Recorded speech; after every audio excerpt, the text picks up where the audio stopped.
ఇక మాజీ MLA Shakeel కుమారుడిపై case నమోదు, సిఐ దుర్గారావుపై సస్పెన్షన్ వేటు, ట్రాఫిక్ బారికేడ్లను ఢీకొట్టింది సోహెలే, కానీ మరొకరిపై కేసు నమోదు చేసిరు పంజాగుట్ట పోలీసులు. డీసీపీ విచారణలో వాస్తవాలు వెలుగులోకి, పరారీలో నిందితులు లుకౌట్ నోటీసులు జారీ. ఏది ఏమైనా షకీల్ కొడుకు సంబంధించిన విషయంలో ఆనాడు మరి పంజాగుట్ట పోలీసులు అక్కడ కానిస్టేబుల్ డ్యూటీలో ఉన్నటువంటి కానిస్టేబుల్ కారు ఢీకొట్టిందని చెప్పేసి కేసు పెట్టేదంటే షకీల్ను అరెస్ట్ చేసి అప్పటికప్పుడే మళ్ళీ బయటికి పంపించేసి అది ఆయన చేయలేదు అని చెప్పేసి వాళ్ళ ఇంట్లో పనిచేసేటువంటి వ్యక్తిని తీసుకొచ్చి నేనే డ్రైవింగ్ చేసిన అని చెప్పేసి ఆనాడు డ్రామా ఆడిరు, సినిమా డ్రామా. మరి ఇప్పుడు ఆ విషయంలో ఎందుకు వెనక్కి తగ్గి ఇప్పుడు సిఐ సస్పెన్షన్ వరకు వెళ్ళింది అని అంటే ఆనాడు బీఆర్ఎస్ ప్రభుత్వం పాలనలో ఉంది కాబట్టి వాళ్ళ పాలనలో ఉన్నటువంటి ఎమ్మెల్యే కొడుకు యాక్సిడెంట్ చేసింది కాబట్టి ఆయన రాజకీయ జీవితము నాశనం అవుతుంది, అలాగే ఎమ్మెల్యే కూడా చెట్టు పేరు వచ్చేటువంటి అవకాశాన్ని అని చెప్పేసి భయపడి ఆనాడు పోలీసులు వాళ్ళకు మరి సీఎం దగ్గర నచ్చిందా, కేటీఆర్ దగ్గర నచ్చిందా, హరీష్ రావు దగ్గర ఫోన్ వచ్చిందా, ఏ మినిస్టర్ ఫోన్ చేసిండు, ఎవరు ఫోన్ చేసిరు, లేదంటే సిపి గారు అంతకన్నా పై స్థాయి అధికారులు ఒత్తిడి చేసిరా ఆ సిఐ గారి మీద. మొత్తానికి అయితే షకీల్ కొడుకును బయటకు పంపించిండు ఆనాడు సిఐ. మరి నిందితులను తప్పించి మరొకరిపై కేసు అని చెప్పేసి ప్రజాభవన్ ఎదురుగా ఈ నెల 24న యాక్సిడెంట్ చేసింది బోధన్ మాజీ ఎమ్మెల్యే షకీల్ కుమారుడే అని సోహెల్ అని నిర్ధారణ అయింది. పంజాగుట్ట ట్రాఫిక్ పోలీస్ స్టేషన్లో కానిస్టేబుల్గా పనిచేస్తున్న నాగేశ్వరరావు ఈ నెల 24లో ప్రజాభవన్ వద్ద నైట్ డ్యూటీలో ఉన్నాడు. తెల్లవారుజామున 2:45 సమయంలో వేగంగా దూసుకొచ్చిన BMW కారు ప్రజాభవన్ ఎదురుగా ఫ్లైఓవర్ బ్రిడ్జి మొదట్లో పెట్టిన ట్రాఫిక్ బారికేడ్లను ఢీకొట్టింది. కానిస్టేబుల్ నాగేశ్వరరావు ఫిర్యాదు మేరకు Panjagutta station ASI LV Vijayakanth MV act section 184 IPC 279 ప్రకారం కేసులు నమోదు చేశారు. దీంట్లో అబ్దుల్ ఆసిఫ్ను నిందితుడిగా పేర్కొన్నారు. కాగా ఘటనపై డీసీపీ విజయ్ విచారణ చేపట్టారు. అతివేగంతో కారు నడిపి బారికేడ్లను ఢీకొట్టింది బీఆర్ఎస్ బోధన్ మాజీ ఎమ్మెల్యే షకీల్ కుమారుడు సోహెలే అని.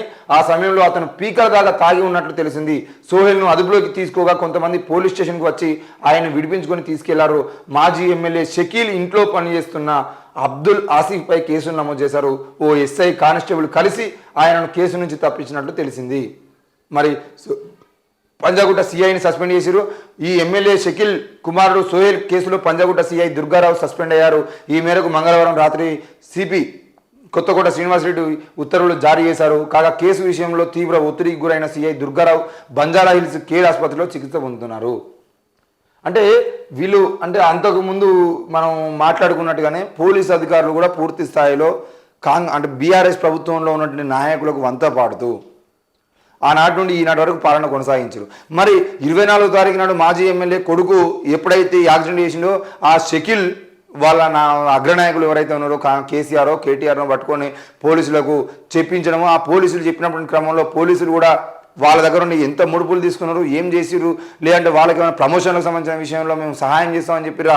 ఏది ఏమైనా ఒక కానిస్టేబుల్ ఎస్ఐ వీళ్ళందరూ కలిసి ఆ షకీల్ కొడుకుని బయటకు పంపించడానికి ప్రయత్నం చేసిరు.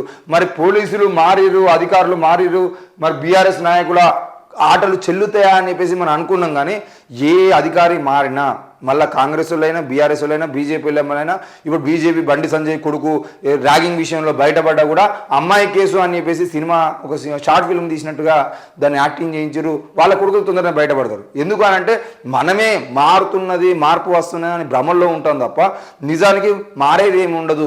కేవలం అధికారం మారుతుంది, నాయకులు మారుతారు. ఆ నాయకుల కుటుంబాలకు, నాయకుల కొడుకులకు ఏమైనా జరిగితే వాళ్ళందరూ ఒకటే అవుతారు, అవసరమైతే వాళ్ళని బయటపడేస్తారు.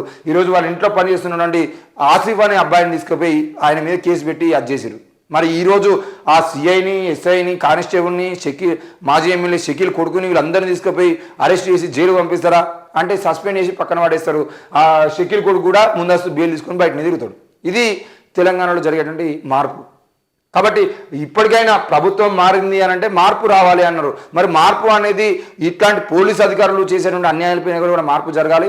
మరి వాటికి సంబంధించిన విషయంలో కేవలం ఈ పంజాగుట్ట సిఐ కాదు, నిన్న పోలీస్ స్టేషన్లలో మియాపూర్ సిఐ మీద కూడా సస్పెన్షన్ పెట్టింది. అసలు ఏం జరుగుతుంది మొత్తం నిన్న ఒక్కరోజే ముగ్గురు నలుగురు పోలీస్ అధికారులు సస్పెండ్ అంటే రాష్ట్రంలో వాతావరణం. ఎందుకు ఈ రకంగా పోలీసులు అన్యాయాలు చేస్తున్నారు, ఎందుకు అక్రమ సంబంధాల కేసులో పోలీసులు ఇరుకుతున్నారు, వీటన్నిటికి సంబంధించిన విషయంలో మరి పోలీసులకు ఒత్తిడి పెరుగుతుంది అనే కోణంలో పోలీసుల గురించి చాలామంది మాట్లాడుతున్నా కూడా మరి పోలీసులు చేస్తున్న అక్రమాలు, అన్యాయాలు ఆనాడు స్థానిక ప్రజాప్రతినిధులు, ఎమ్మెల్యేలు చేయించిరా లేదా వీళ్ళే కావాలని వాళ్ళ కన్నులో పడడం కోసం వాళ్ళ మీద వీళ్ళు అంటే వాళ్ళ దృష్టిలో ఉండడం కోసం ప్రమోషన్ల కోసం చేస్తున్నారు అనే విషయాన్ని కూడా మనం గుర్తుపెట్టుకోవాలి.